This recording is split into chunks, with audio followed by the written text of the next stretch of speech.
स्वराज्याचे गुप्तहेर शिवनेत्र बहिर्जी नाईक यांच्या संपूर्ण कार्याचा वेध घेणारा व्हिडिओ फक्त आणि फक्त आपल्या चॅनेलवर।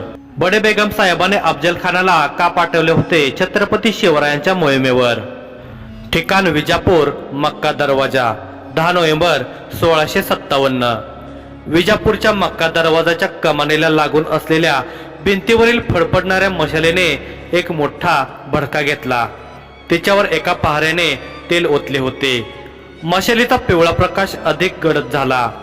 भिंतीला लटकवलेल्या इतर मशालीवर सुद्धा तेल टाकून त्यांचा पेटत राहण्याचा अवधी वाढवण्यात आला होता।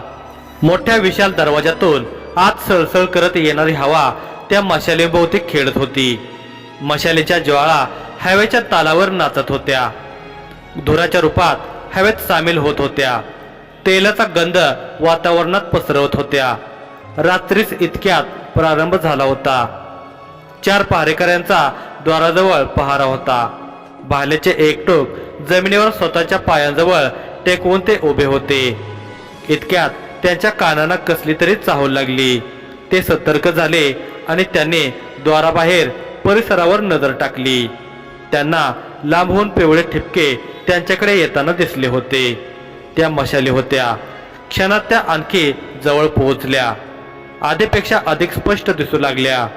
आता त्या मशालींना धरून येणाऱ्या माणसांची सुद्धा त्या पहारेकऱ्यांना ओळख पटली होती। आदिलशाहीचा सेनापती खान महम्मदची तुकडी होती ती। त्या तुकडीतील सर्व सैनिक तलवारबाज होते। त्यांच्या कमरेला मॅनबंद तलवारी लटकलेल्या होत्या।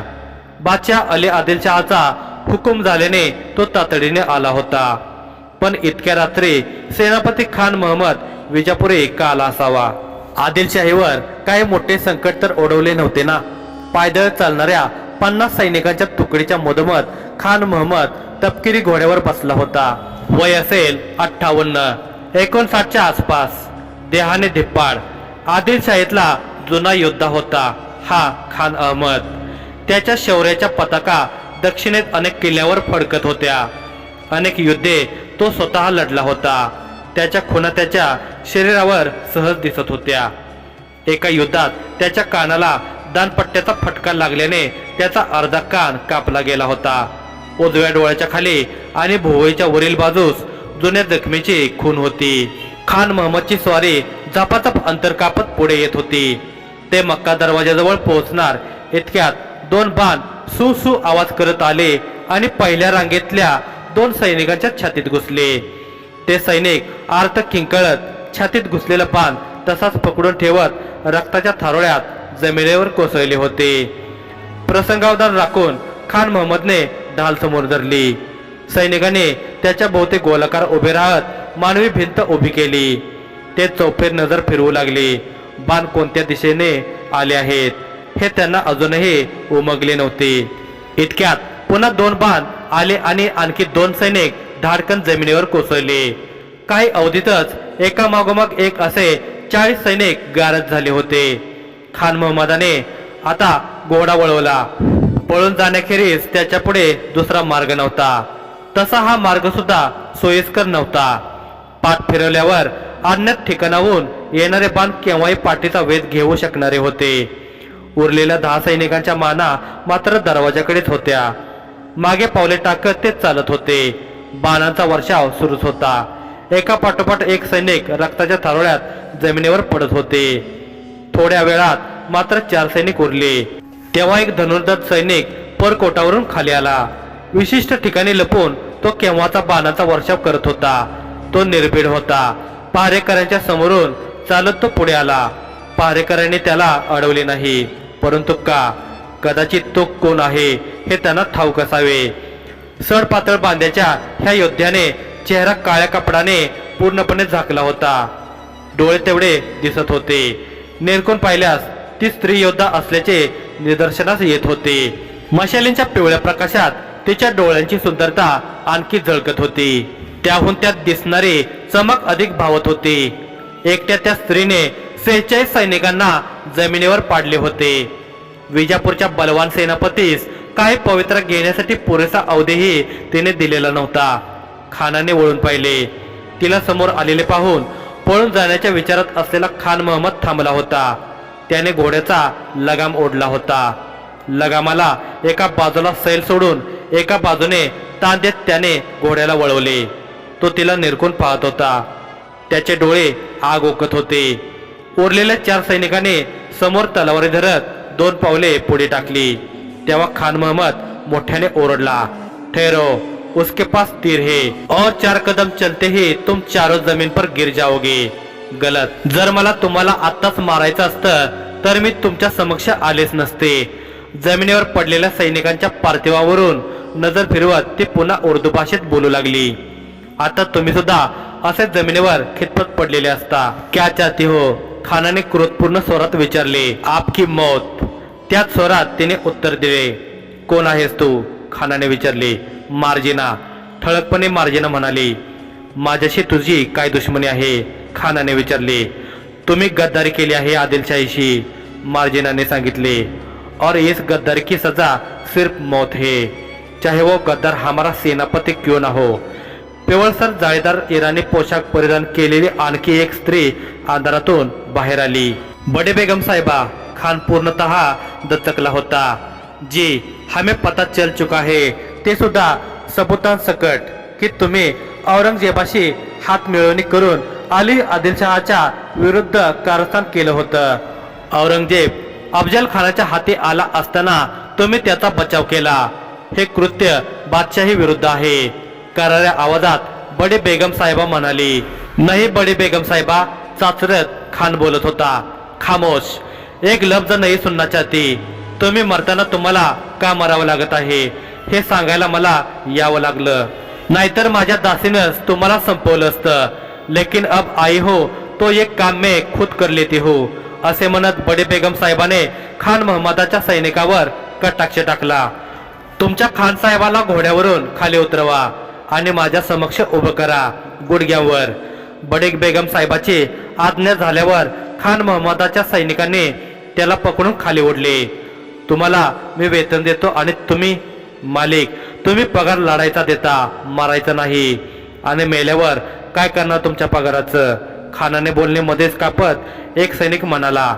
खान महम्मदाच्या हातून त्याची तलवारही काढून घेण्यात आली.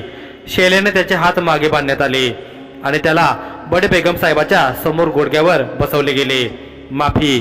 खान गयावया करतच होता. बडे बेगम साहेबाने मोठा श्वास घेतला आणि बोलू लागली. तुम्ही आदिलशाहीसाठी आयुष्य खर्च केलं आहे याची जाण आहे मला, पण उतारवयात अशी गद्दारी कराल असं वाटलं नव्हतं. बोलत बोलत बडे बेगम साहेबा 2 पावले पुढे गेली आणि मानेच्या वर केसात अडकवलेल्या लहानशा खंजिरीला चपळतेने काढून क्षणात खान महम्मदाच्या गळ्यावरून ओढली. खानाच्या तोडून एक शब्दही निघू शकला नाही. त्याच्या कंठाला चीर पडली होती. तिथून बळाबळा रक्त वाहत होते. जमिनीवर क्षणभर पाय रगडत त्याने प्राण त्यागले. बडे बेगमने रक्ताने माखलेली ती खंजीर मार्जिनाकडे फेकली. मार्जिनाने अलगद झेलली. त्या खंजीरीची स्वच्छता करण्यासाठी बडे बेगमने मार्जिनाला ती खंजीर दिली असावी. ज्या रुबाबात बडे बेगम आले होते त्याच रुबाबात परत जाऊ लागली. जाताना फक्त एकदा त्या सैनिकांना तिने आज्ञा केली, दफन करो. एकेकाळी बडे बेगमच्या पतीचा म्हणजेच मोहम्मद आदिलशहाचा खान महम्मद अत्यंत विश्वासू सरदार होता आणि आदिलशाहीच्या विस्तारात त्याची महत्वाची भूमिका होती. म्हणून कदाचित त्याच्या पार्थिवाला दफन करून बडे बेगम साहेबाने कृतज्ञता व्यक्त केली असावी. ठिकाण आनंद महाल विजापूर. 29 जानेवारी 1658. 2.5 महिन्यानंतर बडे बेगम साहेबा तिच्या महालात काहीशा क्रोधपूर्ण आवेशात शतपावली करत होती. मधून मधून ते दख्खनच्या नकाशावर दृष्टी टाकत होती. गेल्या काही महिन्यात छत्रपती शिवाजीराजांनी आदिलशाहीचा मुलूक चांगलाच मारला होता. त्याने जवळजवळ 40 किल्ले हस्तगत केले होते. आज दरबारात बडे बेगम साहेबाला हा आढावा कळल्यापासून तिची ही अवस्था झाली होती. दख्खनच्या नकाशातल्या छत्रपती शिवाजीराजांनी ताबा मिळवलेल्या किल्ल्यावर तिने बारीक खिळे खोचून खुणा केल्या होत्या. ह्या छत्रपती शिवाजी महाराजांचा वेग काही करून थांबवायला हवा. इतक्यात तिची दासी वजा अंगरक्षक मार्जिना तिथे आली.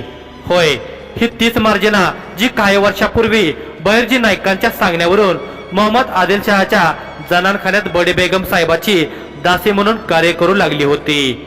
तिच्या बुद्धिचातुर्याच्या जोरावर आणि बडे बेगमच्या प्रती असलेल्या निष्ठेमुळे ती अल्पावधीतच बडे बेगम साहेबाची विश्वासू दासी बनली होती। मोहम्मद आदिलशहाच्या मृत्यूनंतर आदिलशाहीची सर्व सूत्रे बडे बेगम साहेबाने आपल्या हाती घेतली होती। तिने सांभाळ केलेल्या लहानग्या अलीला तिने गादीवर बसवले होते। तसे हा तिचा स्वतःचा पुत्र नव्हता, मोहम्मद आदिलशहाचा अनोरस पुत्र होता। एका दासीच्या पोटी त्याचा जन्म झाला होता। याच कारणामुळे आदिलशाहीतील सरदारांमध्ये फूट पडली होती।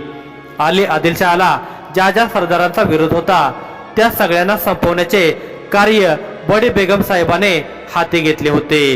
त्यात पहिला बळी सेनापती खान मोहम्मदचा पडला होता। जेव्हा औरंगजेबाने आक्रमण केले तेव्हा अली बादशहाला विरोध म्हणूनच खानाने औरंगजेबाला सहकार्य केले होते। बडे बेगम साहेबा महालात मलमलच्या आसनावर बसली। रात्र मध्याकडे सरकली होती, परंतु तिच्या नेत्रांवर मात्र अजून निद्रा उमटली नव्हती। औरंगजेब दौलताबाद सोडून कधीच उत्तरेत गेला होता। आदिलशाही संपता संपता वाचली होती।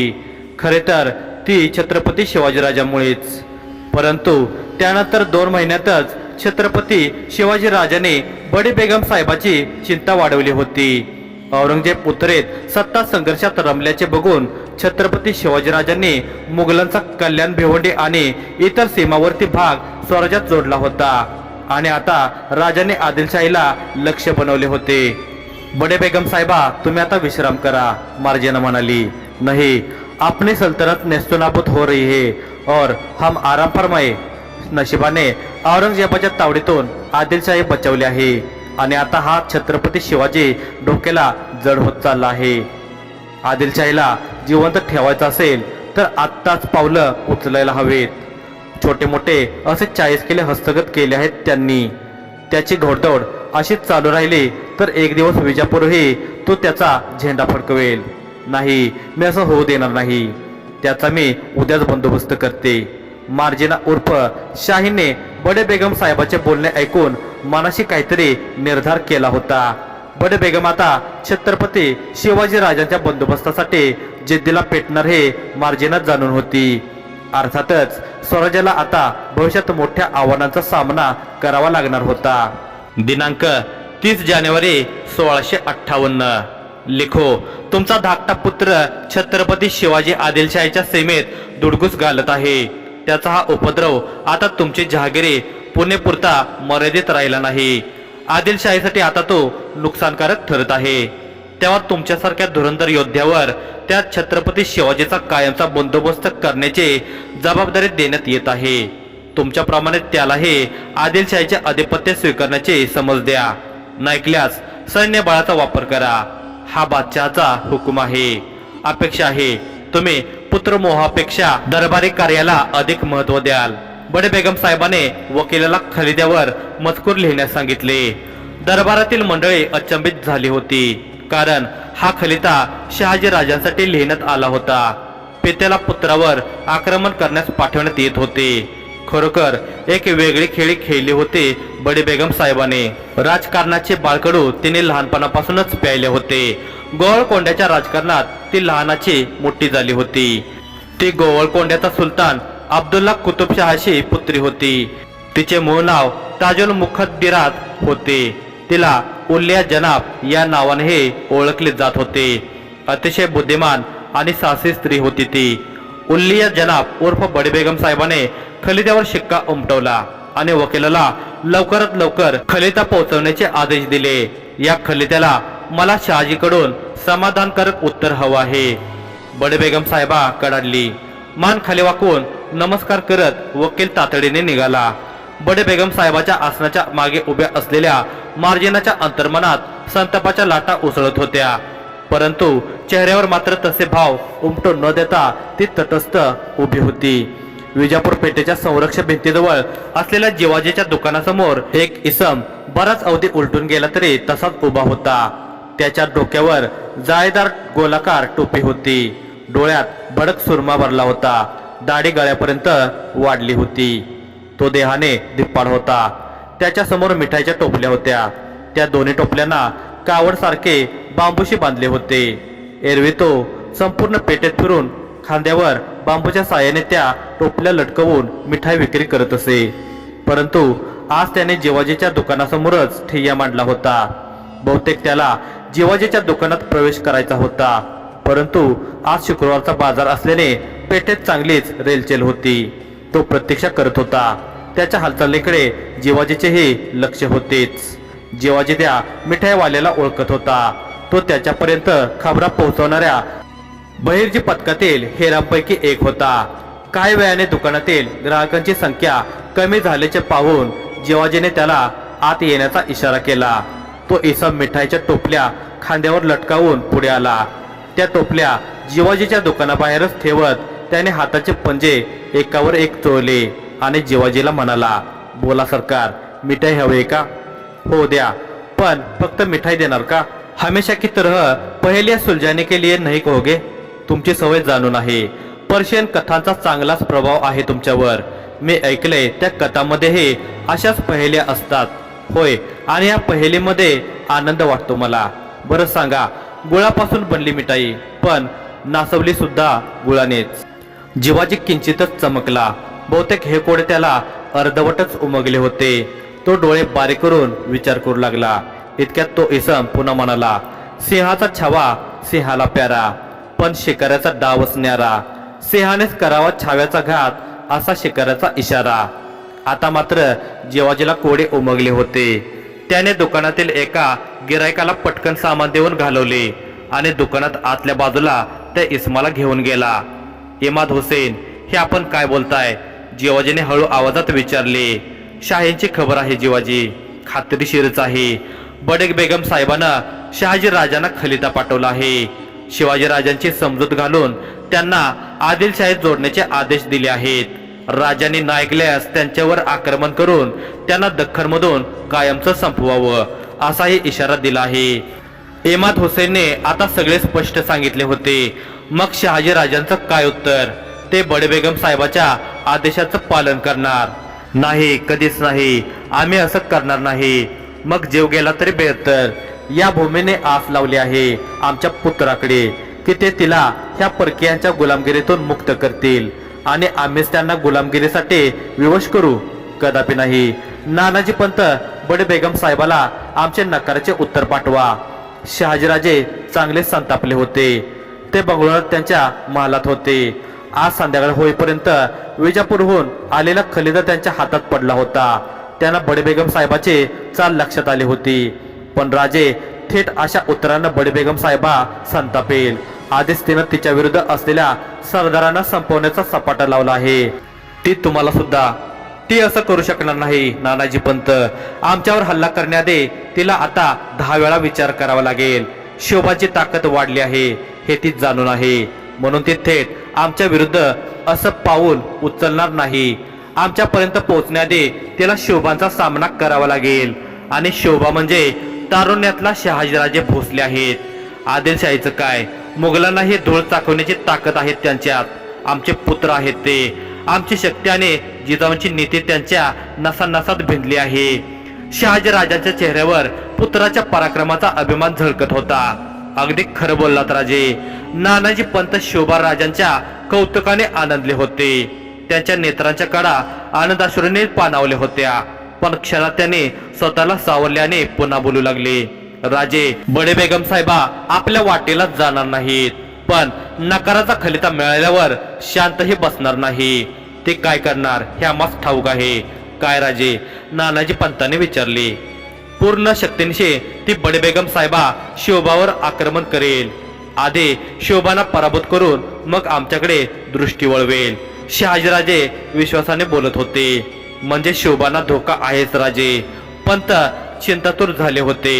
काळजी नसावी पंत, शिवबांना कसलाही धोका उत्पन्न होणार नाही. ते समर्थ आहेत आणि हे त्यांना सिद्ध करावे लागेलच. ते त्यांच्या पित्यासारखे एखाद्या शाहीचा गुलाम नाहीत, स्वतंत्र राजे आहेत. त्यांना त्यांचे ध्येय गाठायचे असेल तर हे संकट त्यांना तोडवलेच पाहिजे. निश्वास सोडत शहाजीराजे उद्गारले.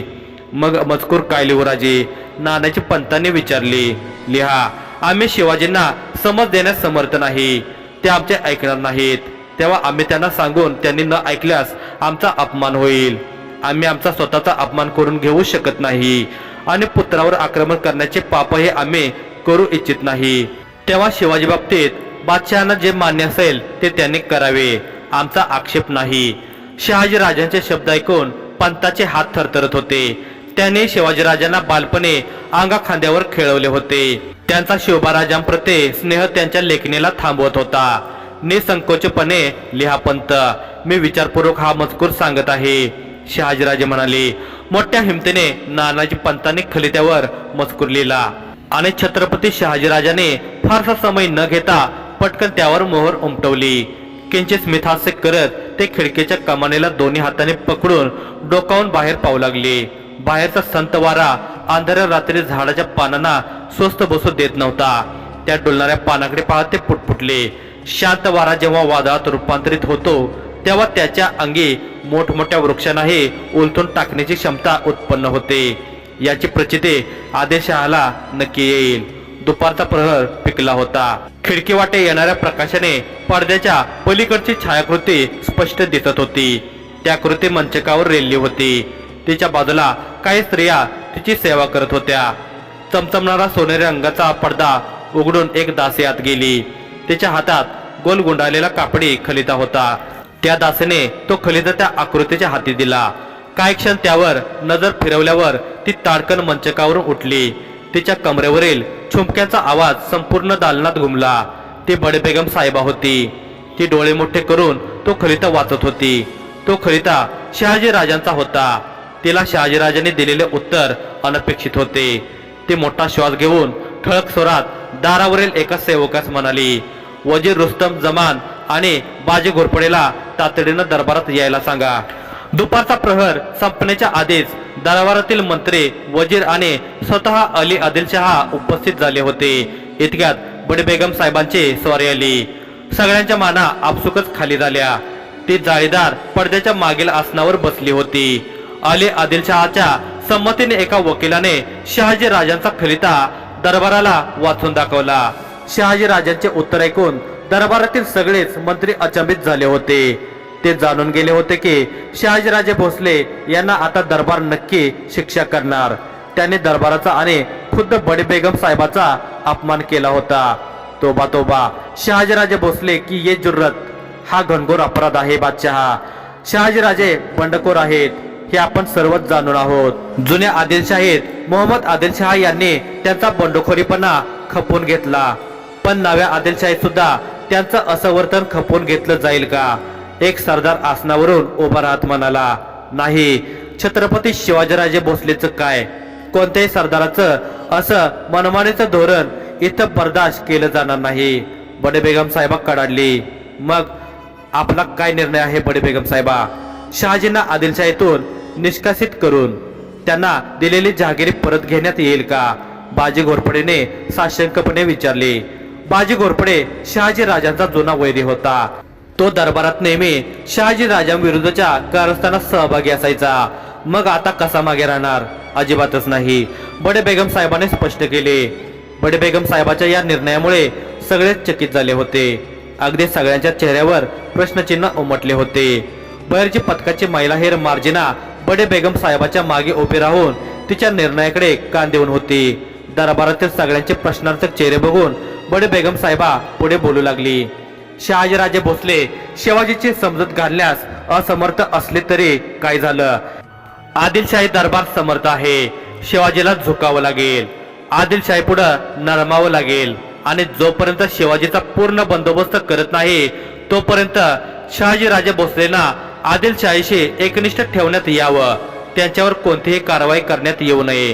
पण बडबेगम साहेबा, शिवाजीचा नेपात कोण करणार? हा दरबार अजून विसरला नाही आहे की त्यानं फतेखानाचा कसा पराभव केला होता, शाही सैन्याची कशी धुळदाण उडवली होती. तो चतुर चलाक आहे. त्या दख्खनची भौगोलिक संरचना त्याला संरक्षण देतेच. एक सरदार म्हणाला. फतेखानाला त्याचा मूर्खपणा नडला होता, परंतु यावेळी आदिलशाही आपल्या सर्व शक्तिमान सरदाराला शिवाजीवर पाठवेल. बडबेगम साहेबा गर्वाने स्मित करत म्हणाली. कोण? रुस्तम जमान खानाने विचारले. आहे असा एक महापराक्रमी योद्धा आदिलशाहीत. त्याचं शरीर म्हणजे पोलाद आहे. मुत्सद्दीपणा त्याची पहिचान आहे. त्याची रणनीती कोणीही भेदू शकत नाही। तो आजपर्यंत कोणतेही युद्ध हरला नाही। त्यानं मुघल शहजादा औरंगजेबाला सुद्धा तावडीत पकडलं होतं। बडे बेगम साहेबा म्हणाली, तुम्ही कोणाबद्दल बोलत आहात? हे दरबाराला उमगायला अवघड नाही बडे बेगम साहेबा। रुस्तुम जमान खान ओठ किंचित विस्फारत म्हणाला। बडे बेगम साहेबाचा इशारा दरबारींना समजला होता, परंतु तिने त्या सरदाराच्या नावाची औपचारिकपणे घोषणा करणे मात्र टाळले होते। ठिकाण अफजलपूर, कर्नाटका। भर चौकात एका इसमाला तेलाच्या घाण्यात उलटे लटकवले होते। त्याचे पाय एका झाडाच्या फांदीला वर बांधले होते। डोके घाण्याच्या पृष्ठभागाला भिडले होते। हात पाठीमागे बांधले होते, पण त्याचे तोंड मात्र उघडले होते। ते मुद्दामच उघडे ठेवण्यात आले होते। त्याच्या आर्त ओरडण्याने अफजल खानाच्या कानांना एक वेगळा आनंद मिळणार होता। त्या विस्तृत दगडी घाण्याला 2 बैलाच्या सहाय्याने फिरवण्यात येणार होते। त्याचा आकार इतका मोठा होता की त्यात एकाच वेळी 2 माणसांना उभे करता येऊ शकत होते। ह्या इतक्या विशाल घाण्याचा अफजलपूरमध्ये तेल निर्मितीसाठी वापर केला जात नव्हता, तर गुन्हेगारास त्यात टाकून शिक्षा देण्यासाठी केला जात होता। ही अशी शिक्षा जरा विचित्रच होती। त्या कालखंडात अशी शिक्षा कोणताही शासक आपल्या प्रजेला देत नव्हता, परंतु भारतात याआधी काही शतकांपूर्वी म्हणजे 11व्या शतकात होयसळाच्या शासनात अशा शिक्षांचे प्रचलन होते। आदिलशाही सरदार अफजल खानाने मात्र त्याच्या वतनात ही शिक्षा लागू केली होती। अफजल खानाने आसनावर बसूनच शिपायाला इशारा केला, तशी बैलांची जोडी चालू लागली। गाण्याभोवती बैलजोडी गोल गोल फिरत होती। गाण्यातील इसमाचे डोके दगडी गाण्याला जोर जोरात आदळत होते, तसा तो आर्त ओढत होता, पण फक्त काही क्षणच तो ओरडू शकणार होता। गाण्याच्या आतील लाकडी दंडक आणि गाण्याची किनार यात त्याचे शरीर अडकले होते। बैल आणखी एक फेरा मारू लागले तेव्हा त्या इसमाच्या डोक्यातून रक्ताच्या चिळकांड्या उडू लागल्या होत्या। बैलांचा फेरा मात्र सुरूच होता। त्या इसमाच्या शरीराचे गाण्यात तुकडे तुकडे होत होते। ते बघून अफजल खानाला विलक्षण आनंद मिळत होता, मात्र तो आनंद त्याच्या चेहऱ्यावर झळकताना दिसत नव्हता। बहुधा त्याचे व्यक्तिमत्वच तसे होते। तो जनमानसात हसत किंवा आनंद प्रकट करत नसे, नेहमीच तो त्याचा उग्र स्वभाव दर्शवत असे। देहाने धिप्पाड 6 हात उंच अफजल खान आसनावरून उठून उभा राहिला। आप सब अच्छी तरह से वाकिफ हो, माझ्या मुलकात मी कोणावर कधी अन्याय होऊ देत नाही। शेतकऱ्याने वेळ प्रसंगी कर माफी सुद्धा करतो। मी तुम्हाला विनाकारण त्रास देत नाही। ह्या अधिकाऱ्यानं इमान पाळला नाही। बजावून सांगून सुद्धा यानं दुष्काळानं ग्रासलेल्या शेतकऱ्याकडून जोर जबरदस्ती महसूल वसूल केला होता। शिवाय तो वसूल केलेला महसूल सरकारात जमा न करता स्वतःच राखला होता, म्हणून ह्याला ही सजाए मौत। एकंदरीत अफजल खान शिस्तप्रिय होता, प्रजेचे हित जोपासणारा होता, पण ते फक्त त्याच्या वतनापुरतेच मर्यादित होते। कदाचित हे त्याचे राजकारण असावे, परंतु त्याचा मूळ स्वभाव या विपरीत होता। तो शक्तिशाली आणि बुद्धिमान तर होताच, त्यासोबतच अतिशय क्रूर, धूर्त आणि धर्मांधही होता। त्याने अफजलपुरात शिलालेख करून ठेवला होता। त्यात त्याने लिहिले होते, कातेले मुत मर्रिदान व काफिरान शिकंदये बुनियादे पुतान, म्हणजे मी काफिर व बंडखोराची कत्तल करणारा आणि मूर्तीचा पाया उखडून टाकणार आहे। खरे तर अफजल खानाची महत्वाकांक्षा वेगळी होती। मोहम्मद आदिलशाहीच्या मृत्यूनंतर त्याने लहान अली आदिलशहा आणि बडे बेगम साहेबाला हाताशी घेऊन सर्वप्रथम असंतुष्ट सरदारांची कत्तल करवली होती। आदिलशाही स्वतःचे स्थान सर्वोच्च ठिकाणी पोहोचवले होते आणि आता अली आदिलशहाला नामदारी शासक बनवून सत्ता स्वतःभोवती केंद्रित करण्याचे स्वप्न रंगू लागला होता। तो स्वतःला सर्वश्रेष्ठ समजत होता। त्याचा पराक्रम आणि मुत्सद्दीपणामुळे तो इतर सरदारांपेक्षा श्रेष्ठ असल्याचे प्रमाण होतेच, परंतु हे त्याने स्वतःच्या शिक्क्यावर फारसी भाषेत कोरून ठेवले होते। गर अर्ज कुनत सिपहर अल्ला फजल फुजला व फजल अफजल अजहर मुलकी बाजाय तस्बीह आवाज आयत अफजल अफजल, म्हणजे जर श्रेष्ठ स्वर्गाला इच्छा झाली की उत्तम माणसाची उत्तमता आणि अफजल खानाची उत्तमता याची तुलना करून दाखवायची, तर जपमाळ्यातील प्रत्येक मनातून अल्लाह अल्लाह या ध्वनीच्या जागी अफजल हाच सर्वात उत्तम पुरुष आहे असा ध्वनी उमटू लागेल। खरे तर अफजल खानाचे मूळ नाव अब्दुल्ला भट्टारी होते। तो उच्च कुळात जन्मला नव्हता। त्याची माता एक भट्टारीण होती। मोहम्मद आदिलशहाच्या शासनकाळात वजीर रणदुल्ला खानाचा अंगसंरक्षक, त्यानंतर सरदार असा प्रवास करत त्याने मैदानात आपल्या पराक्रमाने स्वतःला सिद्ध करत तो आदिलशाहीचा प्रमुख आधारस्तंभ झाला होता. त्यामुळेच त्याला अफजल खान ही पदवी बहाल करण्यात आली होती. गाण्यात चितडे झालेल्या पार्थिवाकडे बघून त्याने कुत्सित स्मित केले. इतक्यात त्याच्यासमोर एक संदेशवाहक संदेश घेऊन आला होता. त्याने त्या संदेशवाहकावर फक्त एक कटाक्ष टाकला. तसा तो संदेशवाहक 2 पावले मागे सरकला. त्याला कळून चुकले होते की अफजल खानानं तो खलिता सार्वजनिक ठिकाणी वाचायचा नाही आहे. शिक्षेचा कार्यक्रम पार पडल्यावर अफजल खानाचा जथ्था त्याच्या महालाकडे रवाना झाला होता. अफजलपुरातील त्याच्या महाले अफजल खान परतला होता. आत प्रवेश करण्याआधी महालाच्या मागच्या बाजूला असलेल्या त्याच्या मातेच्या थडग्यावर त्याने क्षणभर प्रार्थना केली होती. त्याच्या मातेला या जगातून जाऊन आज 30 वर्षे पूर्ण झाली होती. महालात येताच तो मलमले आसनावर बसला होता. डोक्यावरील पगडी उतरवून त्याने बाजूच्या टपकात ठेवली होती. त्याचे केस विरहित डोके आता उघडे झाले होते. त्याच्या आसनाच्या मागे उभे राहून 2 सेवक पंखा हलवून वारा घालू लागले होते. त्या कृत्रिम वाऱ्यामुळे वातावरणातील तापमानापासून त्याची सुटका झाली होती. दाढीच्या लांबलचक केसावरून हात फिरवत त्याने निश्वास सोडला आणि समोर खलिता घेऊन उभ्या असलेल्या संदेशवाहकाला खलिता देण्याचा हातानेच इशारा केला. खलित्यावरील फारसी भाषेत लिहिलेला मजकूर वाचून त्याचे डोळे किंचित विस्फारले गेले होते. ओठांच्या कडा एका बाजूला लांबवत त्याने स्मित केले. ये होईना बात. अफजल खानाला त्या खलित्यात लिहिलेला मजकूर आनंद देत होता. त्यात लिहिले होते, आदिलशहाचा पश्चिमी मुलूक शहाजी पुत्र शिवाजी कुरतडत आहे. त्याचा उपद्रव दिवसेंदिवस वाढत असल्याने त्याचा कायमचा बंदोबस्त करणे अनिवार्य आहे. आदिलशाही लवकरात लवकर ह्या छत्रपती शिवाजीला वठणीवर आणू इच्छिते. संपूर्ण सल्तनत जाणते की यशाची खात्री असणारा बेखौफ सरदार फक्त अफजल खानच आहे. म्हणून तातडीने तुम्ही विजापुरी पाचारण करावे आणि ही मोहीम हाती घ्यावी. मैं भी यही चाहता हूँ. जल्द से जल्द आदिलशाही से मेरा दुश्मन शहाजी खत्म हो. भूतकाळात ह्या छत्रपती शिवाजी राजांमुळे शहाजी राजांना मृत्यूदंडाची शिक्षा होऊ शकली नव्हती. तेव्हा मूर्ख फतेह खानाच्या तावडीतून तू सुटला शिवाजी. आता मी येणार आहे. मेरे शिकंजे से बचना नामुमकिन है. हे सत्य पटत नसेल तर तुझ्या थोरल्या बंधूच्या आत्म्याला विचार. मी कसा त्याचा अंत केला. आनंदाने हसत अफजल खान म्हणाला. त्याने हसतच खलित्याला अलगद चुंबन दिले आणि गोल गोल गुंडाळले. एक सेवक पटकन पुढे आला.